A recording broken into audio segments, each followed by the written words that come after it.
Start more US based ఈ learning platform. మీరు కూడా స్లాట్ బుక్ చేసుకోవాలంటే ఈ నెంబర్కి కాల్ చేయండి. నమస్తే, వెల్కమ్ టు సుమన్ టీవీ. నేను విష్ణు. ప్రస్తుతంతో పాటు బిజినెస్ అనలిస్ట్ రేవంత్ చలమలా ఉన్నారు. వారితో మాట్లాడదాం. నమస్తే రేవంత్. నమస్తే అండి. రేవంత్, ఏంటి అసలు మార్కెట్లో ఏం జరుగుతుంది? ఇవాళ మార్కెట్స్ అయితే ఆల్ టైమ్ హై. అసలు సెన్సెక్స్ ఏమో 74,085 దగ్గర క్లోజ్ అయింది. నిఫ్టీ ఏమో 22,474 దగ్గర క్లోజ్ అయింది. ఏంటి మార్కెట్స్లో ఎంత పెద్ద హ్యూజ్ ర్యాలీ స్టార్ట్ అయింది? అండ్ ఇంకొక 4-5 రోజుల్లో ఎలక్షన్స్కి సంబంధించిన నోటీసు వచ్చే అవకాశం కూడా స్పష్టంగా కనిపిస్తోంది. ఒకవైపు దలాల్ స్ట్రీట్ ఏమో ఎలక్షన్కి సంబంధించిన డేట్ అనౌన్స్మెంట్ కోసం వెయిట్ చేస్తుంది. అండ్ ఈ టైంలో ఇటువంటి హ్యూజ్ హైట్స్ని ఏ విధంగా అర్థం చేసుకోవాలంటారు అసలు? ఒక రకంగా మనకి రీసెంట్గా వచ్చినటువంటి సెబీ నోటీస్ తర్వాత మళ్ళీ రీస్టార్ట్ అయినటువంటి ర్యాలీ అండి. సో మనకి పర్టికులర్గా స్మాల్ అండ్ మిడ్ క్యాప్స్ అయితే మనకి ఈ ర్యాలీలో పార్టిసిపేట్ చేయట్లేదు. ఈ రోజు మనకి 74,000 మార్కు టచ్ అయింది. అండ్ ఆల్మోస్ట్ నిఫ్టీ అయితే మనకి 22,500 ఒక 2-3 పాయింట్లు అయితే మిస్ అయినట్టుంది అంతే. సో ఆల్మోస్ట్ ఈ రెండు కూడా మనకి రికార్డ్ హైస్లోనే మూవింగ్ జరుగుతుంది. సో బేసిక్గా ఇప్పుడు మూవ్మెంట్ అంతా క్రియేట్ చేస్తుంది. లాస్ట్గా ప్రీవియస్గా ఏవైతే స్టాక్స్ ర్యాలీలో పార్టిసిపేట్ చేయలేదో ప్రెసెంట్ అవి మార్కెట్ని పుష్ చేస్తున్నాయి. ఇక్కడ మనకి బ్రాడర్ మార్కెట్ మూవ్మెంట్ కంటే కూడా మనకి హెవీ వెయిట్ మూమెంటం అనేది ఎక్కువగా ఉంది. రిలయన్స్ 3,000 పైన క్లోజింగ్ ఉంది. అండ్ హెచ్డిఎఫ్సి బ్యాంక్లో మూమెంటం ఉంది, యాక్సిస్ బ్యాంక్లో మూమెంటం ఉంది, కొటాక్ బ్యాంక్లో మూమెంట్ ఉంది. సో బేసిక్గా మనకి రీసెంట్గా జరిగిన ర్యాలీస్లో మనకి ఈ పర్టిక్యులర్ హెవీ వెయిట్స్, సో బేసిక్గా ఇవన్నీ కూడా మార్కెట్ మూవర్స్ మనకి. సో ఈ మార్కెట్ మూవర్స్ ఏవి కూడా పార్టిసిపేషన్లో లేవు. పర్టికులర్గా మనకి పిఎస్యు బ్యాంక్ సెక్టర్ రీసెంట్ వరకు కూడా కొంతవరకు ర్యాలీ జరిగినప్పటికీ మనకి ఈ ప్రైవేట్ బ్యాంక్ ఇండస్ట్రీ అనేది పార్టిసిపేషన్లో లేదు. దానికి తోడు ఈ హెచ్డిఎఫ్సి బ్యాంక్ లాస్ట్ వచ్చిన రిజల్ట్ తర్వాత ఒక హ్యూజ్ కరెక్షన్కి గురైంది. అండ్ ఒక రకంగా ఆ కరెక్షన్కి ఏదైతే జరిగిన తర్వాత సుమారుగా అది 1,400 రూపాయల పై కిందకి వచ్చిన తర్వాత అది ఒక మంచి వాల్యూ స్టాక్ పిక్ కింద కూడా కనిపించింది. దానికి తోడు ఎల్ఐసికి కూడా సుమారుగా 10% వరకు కూడా ఎక్వైర్ చేసుకోవడానికి పర్మిషన్ వచ్చింది. అది ఓవర్ నైట్ కాదు, అదే స్టడీగా ఎక్వైర్ చేసుకోవడానికి పర్మిషన్ వచ్చింది. అండ్ దాంతో పాటుగా రీసెంట్గా జరిగినటువంటి రీబ్యాలెన్సింగ్స్ అండ్ పర్టికులర్గా మనకి ఏవైతే ఎంత షేర్ హోల్డింగ్ ప్యాటర్న్ అయితే ఉంది అని మనకి సెబీ పర్టికులర్గా ఎఫ్ఐఎస్ని అయితే ఇన్స్ట్రక్ట్ చేసిందో అప్పుడు కూడా పర్టికులర్గా ఈ హెచ్డిఎఫ్సి బ్యాంక్లో ప్రాఫిట్ బుకింగ్ జరిగింది. సో ఏదైతే ఆ స్పేస్ క్రియేట్ అయిందో ఆ స్పేస్ని మొత్తాన్ని కూడా మన లోకల్ ఇన్స్టిట్యూషన్స్ అంటే బ్యాంక్స్ కూడా మనకి మార్కెట్స్ ఇన్వెస్ట్ చేస్తూ ఉంటాయి. బ్యాంక్స్, ఎల్ఐసి, మ్యూచువల్ ఫండ్స్ ఇవన్నీ కూడా ఈ పర్టికులర్ హెవీ వెయిట్స్లో ఆపర్చునిటీని తీసుకోవడం మొదలుపెట్టాయి. సహజంగా ఎప్పుడైనా మనకి బుల్ ర్యాలీలో పార్టిసిపేట్ చేసేది లార్జ్ క్యాప్, ఆ తర్వాత మిడ్ అండ్ స్మాల్ క్యాప్స్ అనేవి జాయిన్ అవుతాయి దాంతో పాటుగా. కానీ ఇప్పుడు ఏం జరిగింది అని అంటే ముందుగా మిడ్ అండ్ స్మాల్ క్యాప్ ర్యాలీలు జరిగాయి అండ్ తర్వాత లార్జ్ క్యాప్ జాయిన్ అవ్వడం మొదలుపెట్టింది. దానికి గల ప్రధాన కారణం majority of the retail investors అందరూ కూడా మిడ్ అండ్ స్మాల్ క్యాప్లో ఇంట్రెస్ట్ చూపించడము, దాంట్లో ఇన్ఫ్లోస్ పెరగడం వల్ల దాంట్లో కొంత ముందు మూమెంటం వచ్చింది. తర్వాత కొంత అలర్ట్నెస్ వచ్చిన తర్వాత పర్టికులర్గా ఈ మూమెంటం వీటిల్లో అయితే స్టార్ట్ అయింది. సో పర్టికులర్గా మనకి HDFC bank and Reliance, TCS, Infosys ఈ 4 మార్కెట్ని సపోర్ట్ చేసినంత కాలం ఈ 4 ఇంకా అండర్ వాల్యూడ్, ఇంకా వాటికి ఇంకా వాల్యుయేషన్ ఉంది, ఇంకా స్కోప్ ఉంది, గ్రోత్ స్టోరీ ఉంది అని అనుకున్నంత కాలం మార్కెట్కి పర్టికులర్గా నిఫ్టీ అండ్ బ్యాంక్ నిఫ్టీకి పెద్దగా ముప్పు ఏం లేదు.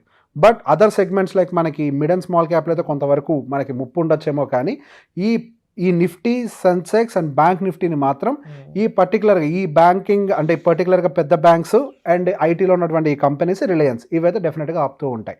అండ్ దాంతోపాటుగా ఎఫ్ఐఎస్ మనకి రీసెంట్గా ప్రీవియస్ మంత్లో కొంత సెల్లింగ్లో ఉన్నప్పటికీ మనకి వస్తున్నటువంటి ఈ retail investments through mutual funds అనేవి మన మార్కెట్ని చాలా స్టెబిలైజ్ చేస్తున్నాయి.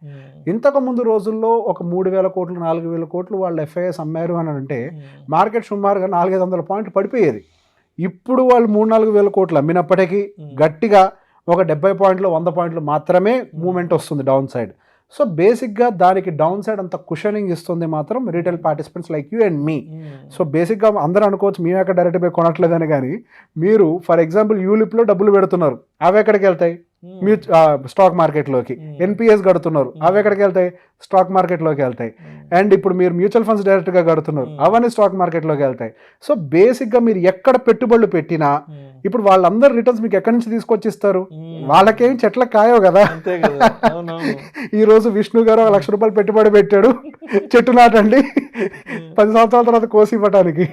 వాళ్ళందరూ డబ్బులు తీసుకెళ్ళి end of the day mutual ఫండ్స్లో మార్కెట్ ఈక్విటీ మార్కెట్లోనే పెడతారు, వాటి నుంచి వచ్చిన రిటర్న్స్లో కొంత భాగం మీకు ఇస్తారు.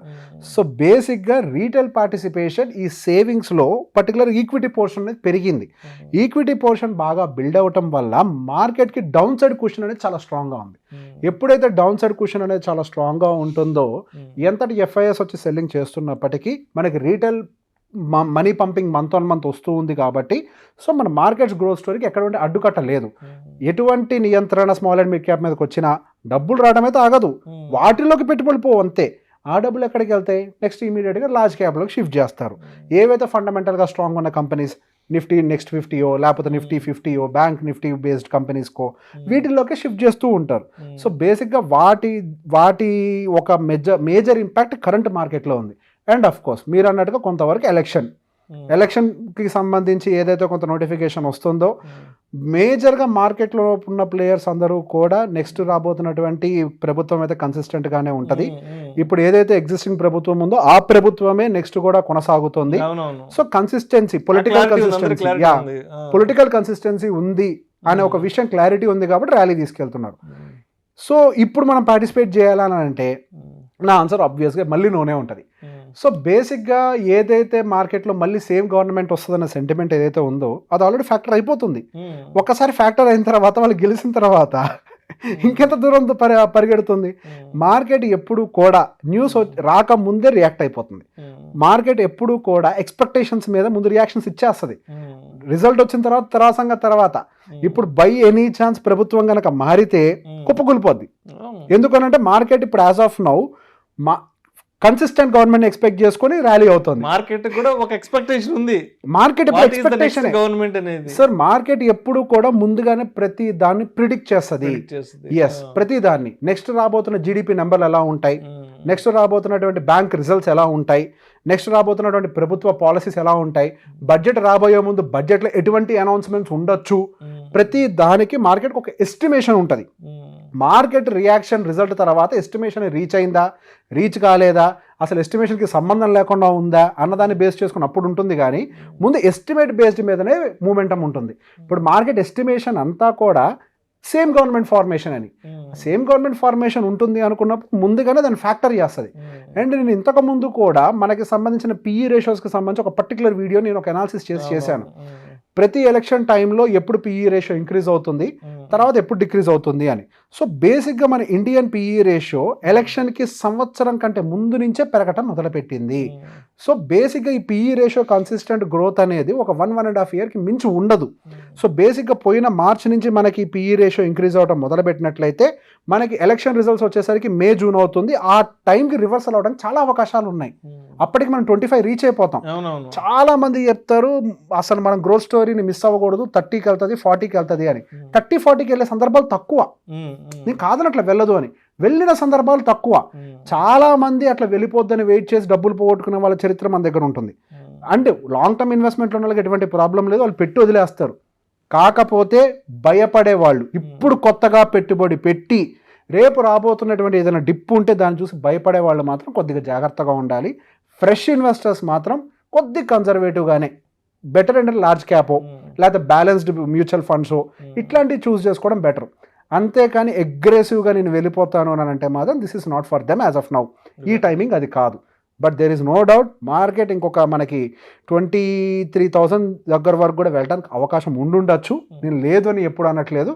కాకపోతే రిస్క్ రివార్డ్ ఇప్పుడు ఫేవర్ చేయదు, అంతవరకే. వెళ్ళదు అని నేను చెప్పను. మీరు పెట్టుబడి పెట్టిన దానికి అక్కడికి వెళ్ళి టార్గెట్ రీచ్ అయ్యి రివర్స్ అయ్యేదానికి మీకు ఆ రిస్క్ రివార్డ్ రేషియో వర్కౌట్ అవ్వదు. So this is not the right time. Thank you so much sir. Thank you అండి.